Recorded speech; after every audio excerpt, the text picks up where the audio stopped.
In today's video, I'm going to teach you how to edit a PDF file using Adobe Reader. Whether you want to tweak some text or adjust an image, I'll guide you through everything you need to know. So, let's dive into it. First things first, we'll start on the Adobe Reader homepage. Here, you'll notice options such as Create or Recent Work. These are starting points for accessing your files.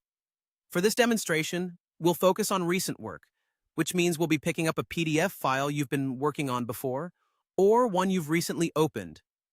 Navigating straight to recent work can save you time if you frequently access the same documents or need to continue your tasks seamlessly. Once you have your document open, your next step will be to head over to the Tools section. This is where you'll find a variety of options for editing your document. If your aim is to work on the text, clicking on Edit is what you'll need to do.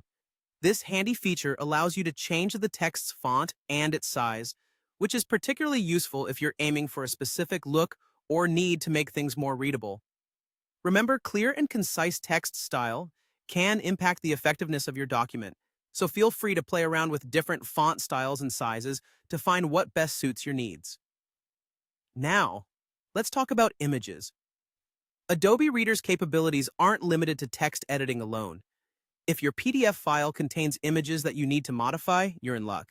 You have the power to resize or even remove images to fit the needs of your document. This can be ideal for when you're aiming to either highlight certain visuals or tidy up unnecessary clutter. Beyond text and images, Adobe Reader also offers tools for compressing and organizing your PDF pages.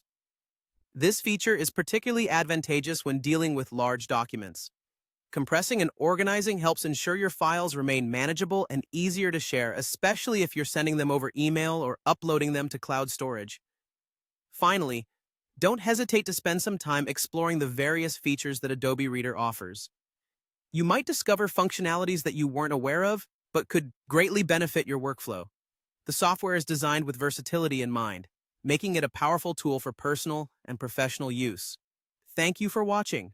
By mastering these fundamental aspects of editing in Adobe Reader, you've taken a big step toward creating polished and professional documents. Happy editing, and I hope you find these tips as helpful as you refine your PDF files.